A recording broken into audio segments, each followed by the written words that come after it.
Hello दोस्तों, स्वागत है आप सभी लोगों का अपनी स्टैंड पर। उम्मीद करता हूँ आप लोग अच्छे होंगे अपने परिवार के साथ। जैसा कि अभी हमारे देश में लोकसभा का चुनाव खत्म हुआ है, ये सभी को पता है। जितनी भी राजनीतिक पार्टियां थी, सारी की सारी पार्टियां अब बिल्कुल इत्मीनान से बैठ गई हैं और वो इंतज़ार कर रही हैं कि अब इसका रिजल्ट कब आए, कितना जल्दी और किसके पक्ष में कितनी ज़्यादा सीटें आएँ। एग्जिट पोल भी बता रहे हैं कि कौन जीत रहा है, कौन हार रहा है, सबके अपने अपने आंकड़े हैं। लेकिन क्या सत्य है क्या नहीं, ये सब 4 तारीख को पता चल जाएगा।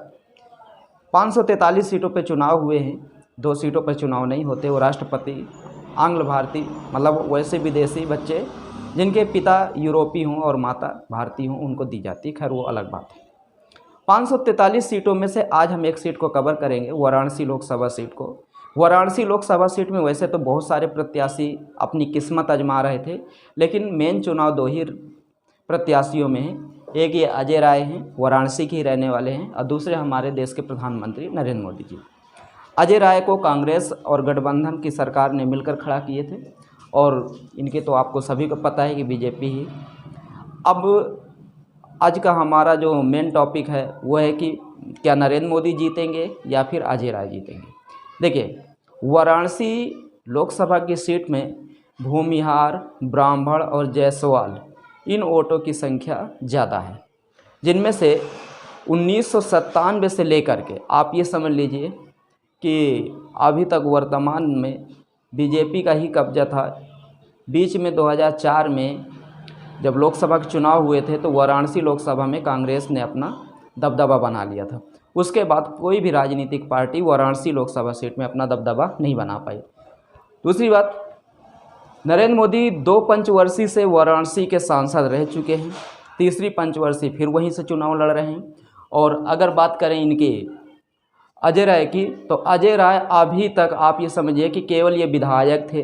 2012 से 17 के बीच में पेंड्रा विधानसभा से विधायक थे, कांग्रेस से ही थे। उसके पहले भी ये चुनाव लड़े थे, लेकिन इन्होंने कोई चुनाव जीता नहीं था।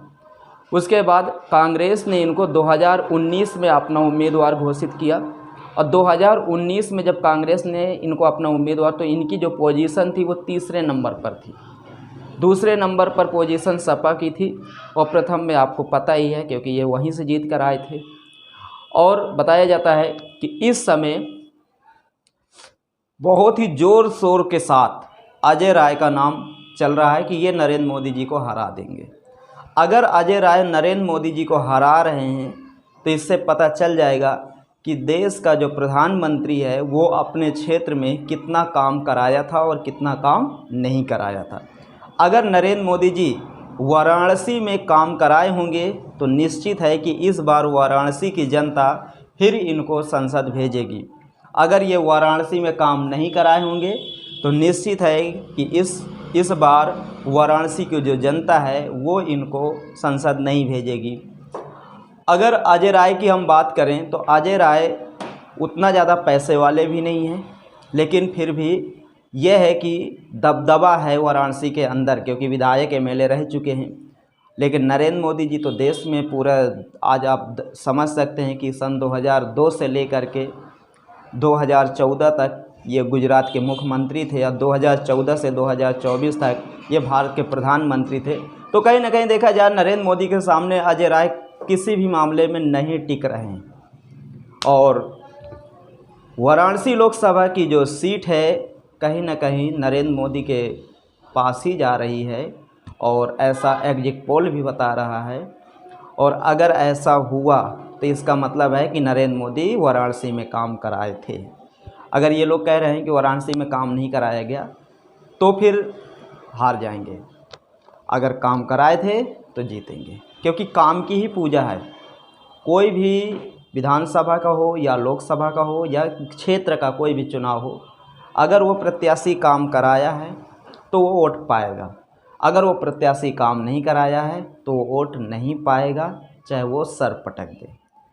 अगर कांग्रेस और सपा और बहुत सारे जो इनके साथ मिले हुए हैं, अगर ये कह रहे हैं कि नहीं नरेंद्र मोदी जी वाराणसी में काम नहीं किए हैं, एक पैसे का काम नहीं किए हैं, तो एक भी वोट नहीं पाएंगे। अगर ये काम किए होंगे वहाँ पर तो वोट पाएंगे। लेकिन हाँ, कुछ जगह वाराणसियों में देखने के लिए मिलता है सोशल मीडिया के माध्यम से कि आज भी वाराणसी एक महानगर है और वाराणसी महानगर का जो गंदा जल है गंगा नदी में छोड़ा जाता है और बताया जाता है कि वाराणसी भारत की सांस्कृतिक राजधानी है, भगवान शिव की नगरी है।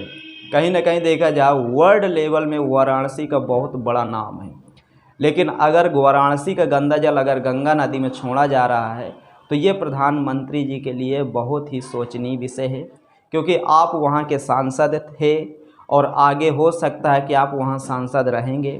तो अगर आप वहाँ पर वो जो गंदा जल वाराणसी का छोड़ा जा रहा है जिससे गंगा दूषित हो रही, गंगा में जो जीव जंतु रह रहे हैं वो दूषित, वो उनको पी करके उस पानी को मर रहे हैं, बीमार पड़ रहे हैं, लोग वहाँ पर स्नान कर रहे हैं, तो कहीं ना कहीं ये आपके लिए बहुत ही सोचनीय विषय है।